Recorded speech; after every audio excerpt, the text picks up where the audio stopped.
Covid की तीसरी लहर और यूपी चुनाव के बीच केंद्र सरकार का चौथा बजट कल पेश होने वाला है। इसको लेकर क्या उम्मीदें जताई जा रही हैं और किस तरीके के लोगों ने उम्मीदें अपने मन में संजोए हुए हैं। मैं इस वक्त मौजूद हूँ लखनऊ विधानसभा क्षेत्र के पश्चिमी सीट पर, जहाँ पे बात करते हैं लोगों से, कुछ लोगों से, कि वो बजट के बारे में उनकी क्या राय है और क्या प्रतिक्रिया है।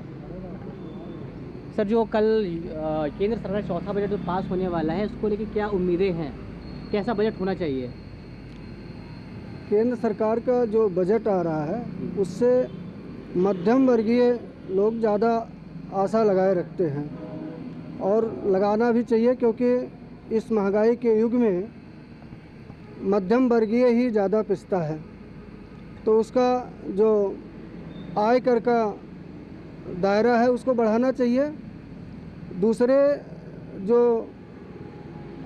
बेरोजगार बच्चे हैं उनके लिए भी बजट में प्रावधान होना चाहिए। केंद्र सरकार का बजट है तो केंद्र सरकार को चाहिए कि केंद्रीय नौकरियों के लिए जो भी इंटरव्यू के लिए और चाहे परीक्षा के लिए बच्चे निकलें तो उनको निःशुल्क यात्रा की सुविधा दी जानी चाहिए। जिस सेंटर पर वो पहुंचते हैं वो सेंटर तक पहुंचने के लिए उनको यात्रा भत्ता मिले अथवा उनको फ्री कर दिया जाए। वहाँ पर वाहन जो है उनको निश्चित रूप से फ्री मिले तो अच्छा रहेगा, क्योंकि बेरोजगार बच्चे हैं, वो ज़्यादा पैसा तो उनके पास होते नहीं है, माता पिता पर डिपेंड होते हैं, इसलिए उनके लिए विशेष रूप से। ऐसे ही किसानों के लिए जो खाद है उस पर सब्सिडी उनको मिलनी ही चाहिए।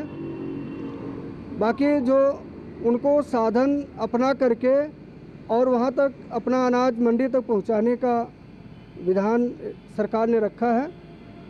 प्रति किलो के हिसाब से, प्रति क्विंटल के हिसाब से उनको उसका भी भत्ता मिलना चाहिए कि इतना अनाज लेकर के वो मंडी पहुँचे हैं तो उनको उसका भी भत्ता मिलना चाहिए, वाहन का भत्ता मिलना चाहिए। चूँकि साल 2014 में केंद्र सरकार का जो बजट आया था उसमें टैक्स को लेके काफ़ी राहत दी गई थी, इसको लेके आप क्या कहना चाहेंगे? राहत अब की बार और अधिक होना चाहिए।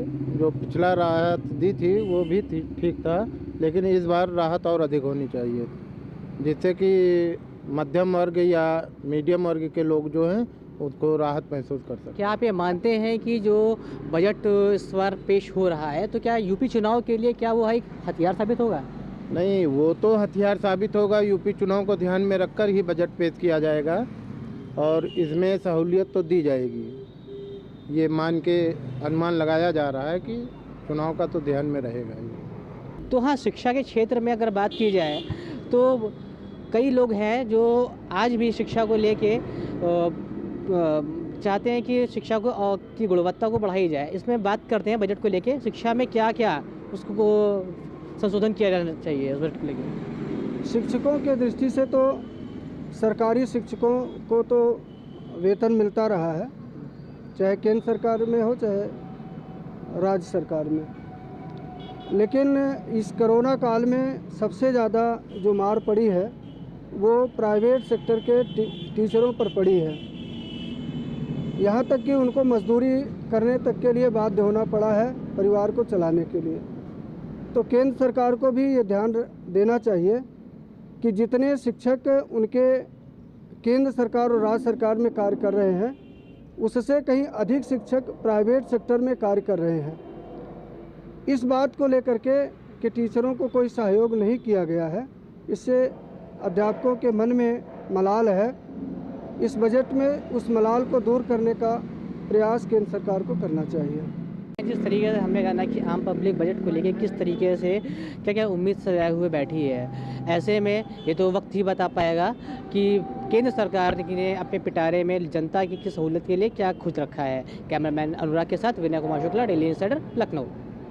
यूपी और देश दुनिया की तमाम ताजा तरीन खबरों के लिए आज ही गूगल प्ले स्टोर से इंस्टॉल करें हमारा तेजी से उभरता न्यूज ऐप डेली इंसाइडर।